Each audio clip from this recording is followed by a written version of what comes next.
अब तो मुख्य निर्णय तो सब लिए जा चुके हैं पूर्व में ही।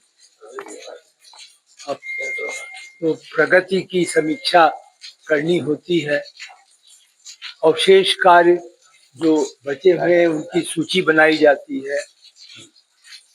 लेकिन कल एक अवश्य जो पहले कार्यक्रम में नहीं था उसे सम्मिलित कर लिया गया है, वो है पूर्ण आत्माओं का एक स्मारक,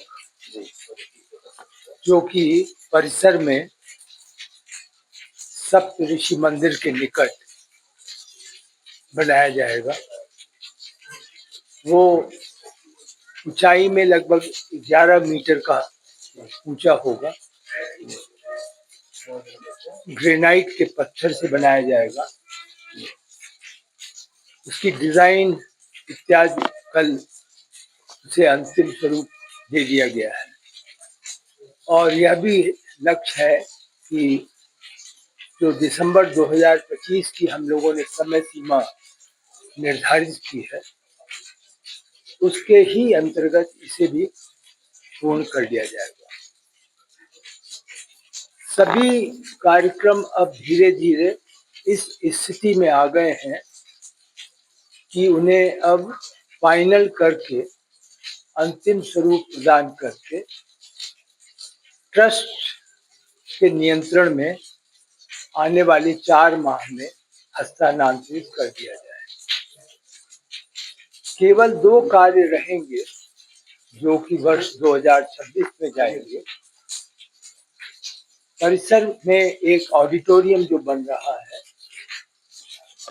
वह 2026 के प्रथम 6 माह के अंतर्गत पूर्ण होगा और दूसरा जो म्यूजियम है, संग्रहालय है, उसका बाकी सभी कार्य दिसंबर 2025 तक पूर्ण हो जाएंगे।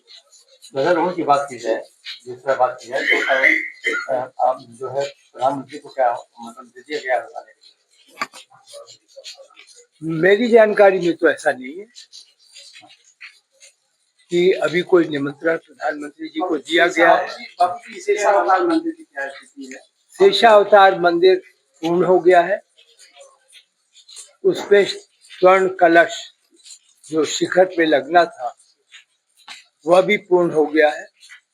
इस प्रकार जो स्वर्ण का कार्य था पूरे मंदिर में वह पूरा किया जा चुका है। अब ये कितना सोना लगा पूरे मंदिर में? पहले शायद मैंने आपको बताया था 70 करोड़ रुपए का सोना क्रय हुआ, जो कि जिन्होंने दान दिया था बंबई के एक व्यापारी थे जो डायमंड में व्यापार करते हैं, उन्होंने इसे दान दिया था और उनका ये लक्ष्य था कि इसे तो वो दे ही। कल उनका बल्कि यह भी आया फोन, वो चाहते हैं कि रामलला का एक पूरा जो आभूषण है उनको वो विशेष डायमंड में बनाकर और वो अपना योगदान करें। ये उनके विश्वास पे, श्रद्धा पर निर्भर है, लेकिन उन्होंने यह अनुमति अवश्य चाहिए कि उनके लोग जो इसको बनाएंगे उनको नाप जोख करने के लिए अनुमति कर दी जाए और यहाँ आए, जो अनुमति दे दी गई है। इसके अलावा पिछले बैठक में आपने लाइटिंग कई कंपनियों के लोग आए, जी लाइटिंग को लेकर उसका क्या निर्णय?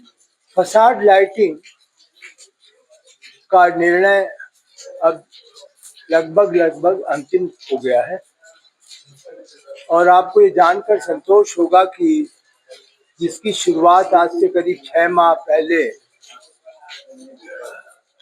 टेंडर द्वारा की गई थी और उस समय टेंडर न्यूनतम टेंडर लगभग 52 करोड़ रुपए का था। आज की तारीख में इनकी प्रतिस्पर्धा और डिजाइन के आधार पर कुल व्यय अनुमानित है कि यह कार्य 5 करोड़ रुपए में हो जाएगा। जो कंपनियां हैं वो 18 तारीख को अपना फाइनल डिमॉन्स्ट्रेशन देंगी और उसी दिन ही उनके साथ जो भी निगोशिएशन होना है करके इस कार्य को अंतिम स्वरूप दे दिया जाएगा। टेंडर जो प्रक्रिया थी बाउंड्री वाल जी, का क्या प्रोग्रेस? टेंडर तो जारी किया जा चुका है।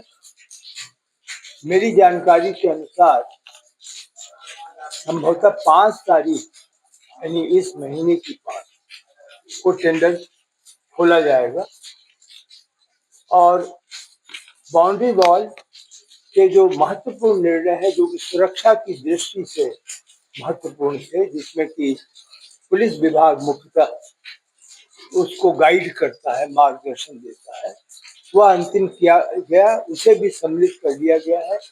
और अब बाउंड्री वॉल के बाद अब कार्य हम आशा करते हैं 15 अगस्त के बाद खुदाई का कार्य शुरू हो जाएगा। जिससे बात की जाए निर्माण कार्य में कोई दिक्कत नहीं आ रही, जैसे बर्फबारी हो रही है, क्या उसमें और भी कारीगरों को बढ़ाने की बात है या कार्य में?